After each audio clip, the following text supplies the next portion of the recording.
بسم اللہ الرحمن الرحیم۔ السلام علیکم دوستو۔ مائیکل جیکسن کے نام سے ہر کوئی واقف ہے، شاید ہی ایسا کوئی شخص ہو جو مائیکل جیکسن کو نہ جانتا ہو۔ اس نے میوزک اور ڈانس کو ایک نیا انداز دیا تھا۔ مائیکل وہ نام تھا جس نے شہرت کی بلندیوں کو چھو لیا تھا۔ انسان جو کچھ اس دنیا میں حاصل کرنا چاہتا ہے وہ سب کچھ مائیکل جیکسن نے حاصل کر لیا تھا۔ انسان کی فطرت ہے جب اسے حد سے زیادہ شہرت اور پیسہ مل جائے تو اس میں غرور اور تکبر بھی آ جاتا ہے، اور انسان ایسی خواہشات کرنے لگتا ہے جو کبھی پوری نہیں ہو سکتی۔ مائیکل جیکسن نے بھی ایسا ہی کرنے کی ٹھان لی جو ناممکن تھا۔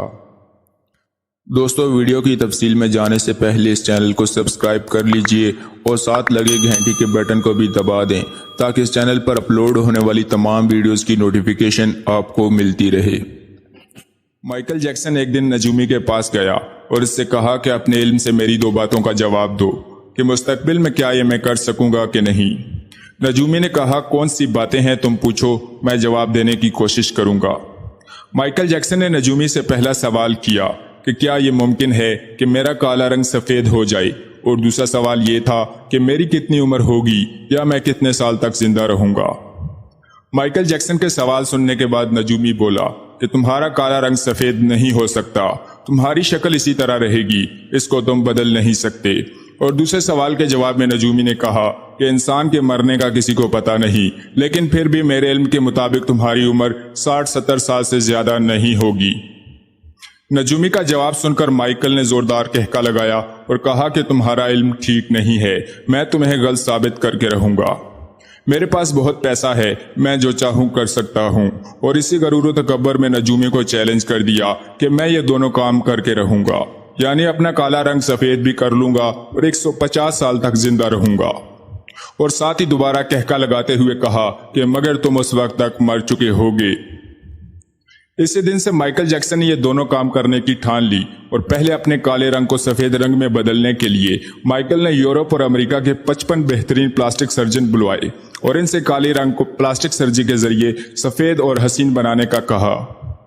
اس طرح کئی آپریشنز کروا کے مائیکل نے اپنی کالی رنگت اور چہرے کو بدلنا شروع کر دیا۔ 1987 تک مائیکل جیکسن نے اپنی رنگت، شکل، چال ڈھال سب کچھ بدل دیا۔ اب مائیکل جیکسن کی کالی شکل ایک خوبصورت اور سفید لڑکی جیسی ہو گئی تھی۔ ایک نئی لک کے ساتھ مائیکل جیکسن کو دیکھ کر سب حیران رہ گئے۔ مائیکل جیکسن نے 1987 میں بیڈ نام سے اپنا تیسرا البم لانچ کر دیا۔ مائیکل جیکسن کا یہ تیسرا البم تھا، مگر گورے رنگ اور ایک نئی طرح کے دکھنے والے مائیکل جیکسن کا یہ پہلا البم تھا۔ یہ البم اتنا زیادہ پسند کیا گیا کہ تقریباً 3 کروڑ سے زیادہ کاپیاں اس کی فروخت ہوئی۔ اب مائیکل جیکسن اتنا مشہور ہو چکا تھا کہ اس نے پوری دنیا میں جا کر کنسرٹ کیے اور کروڑوں ڈالرز کمائے۔ اتنی شہرت اور پیسہ مل جانے کے بعد مائیکل جیکسن نے اپنے ماضی سے بھاگنا شروع کر دیا۔ اس نے اپنے ماں باپ سمیت تمام رشتہ داروں کو چھوڑ دیا۔ سب جان پہچان والوں سے رشتے توڑ کر مائیکل نے اپنی الگ پہچان بنانا شروع کر دی۔ یہاں تک کہ پیسے کے زور پر مائیکل نے گورے ماں باپ بھی خرید لیے، جس کی وجہ سے مائیکل جیکسن اکیلا بھی ہوتا گیا اور آرٹیفیشل مصنوعی زندگی کے بھنور میں پھنستا چلا گیا۔ اسی آرٹیفیشل طریقے سے اس نے ایک بیٹا اور ایک بیٹی بھی پیدا کیے۔ اب باری تھی 150 سال تک زندہ رہنے کی۔ اس کے لیے مائیکل جیکسن نے ایسے جتن اور طریقے اپنائے جو ہم سوچ بھی نہیں سکتے۔ 150 سال تک زندہ رہنے کے لیے مائیکل نے آکسیجن ٹینٹ میں سونا شروع کر دیا۔ جراثیم اور بیکٹیریا سے دور رہنے کے لیے ہاتھوں پر گلوز اور پاؤں میں اسپیشل قسم کی جرابیں پہن لی۔ مائیکل نے لوگوں سے ملنا جلنا اور ہاتھ تک ملانا چھوڑ دیا کہ کہیں کسی سے اسے جراثیم نہ لگ جائیں۔ 12 ڈاکٹرز کی ایک ٹیم ہر وقت اس کے ساتھ رہتی تھی۔ یہ ڈاکٹرز یورپ اور امریکہ کے بہترین ڈاکٹرز تھے۔ انتہائی قابل اور ماہرین ڈاکٹرز کی یہ ٹیم ہر روز مائیکل جیکسن کے ایک باڈی پارٹ کا ٹیسٹ کرتی تھی۔ مائیکل جیکسن 150 سال تک زندہ رہنے کی کوشش میں حد سے زیادہ کھو چکا تھا۔ اس کے مختلف قسم کے پھل فروٹ سٹرلائز ہو کر آتے تھے، یہاں تک کہ جو کھانا مائیکل کھاتا تھا پہلے سے لیبارٹری میں ٹیسٹ کیا جاتا اور پھر اس کے ڈاکٹرز کی ٹیم اسے دوبارہ چیک کرتی تھی، تب جا کے مائیکل یہ کھانے کا نوالا اپنے منہ کے اندر لے کر جاتا تھا۔ فٹنس ٹریننگ کی ایک ٹیم مائیکل کو روزانہ ایکسرسائز کرواتی تھی۔ مائیکل جیکسن نے جسم کے ضروری پارٹس جن میں دل، گردے، پھیپھڑے وغیرہ شامل تھے، ان کا ایکسٹرا انتظام کر رکھا تھا۔ یعنی مائیکل نے ایسے ڈونرز تیار کیے ہوئے تھے جو ضرورت پڑنے پر اس کو دل، گردے اور مختلف باڈی پارٹس دے سکیں۔ ان ڈونرز کا سارا خرچہ مائیکل اٹھاتا تھا۔ یہ سب کچھ کرنے کے بعد مائیکل جیکسن کو یقین ہو گیا کہ اب وہ 150 سال سے زیادہ آرام سے زندہ رہ سکتا ہے۔ اسی طرح وقت گزرتا گیا اور 25 جون 2009 کی رات آ گئی۔ اس رات مائیکل جیکسن کو سانس لینے میں دشواری محسوس ہوئی۔ 12 ماہر اور قابل ڈاکٹرز کی ٹیم وہاں موجود تھی۔ اس کے علاوہ مزید سانس کے مسئلے کے ماہرین ڈاکٹرز کو فوراً بلا لیا گیا۔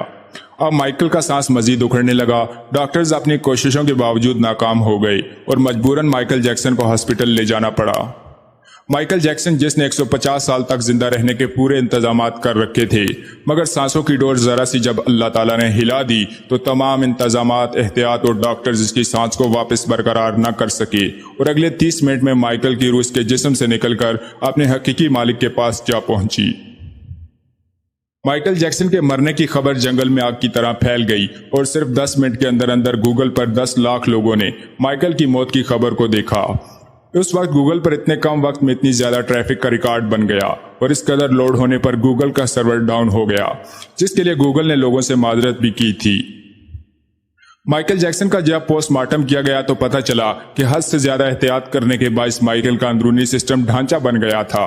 مائیکل جیکسن کی ہر چیز آرٹیفیشل تھی۔ مرتے وقت مائیکل گنجا تھا۔ پلاسٹک سرجری اور انجیکشن کے نشان اس کے پورے جسم پر موجود تھے۔ اس کی پسلیاں ٹوٹی ہوئی تھی۔ مائیکل جیکسن کی ساری احتیاط ڈونرز کچھ بھی اس کے کام نہ آ سکے اور پوری دنیا نے اس کی موت کو دیکھا۔ تو انسان سب کچھ حاصل کر سکتا ہے مگر زندگی موت اللہ تعالیٰ کے ہاتھ میں ہے، اس سے کوئی نہیں بچ سکتا۔ خدا کا مقابلہ کرنے والوں کا انجام یہی ہوتا ہے جو مائیکل جیکسن کا ہوا۔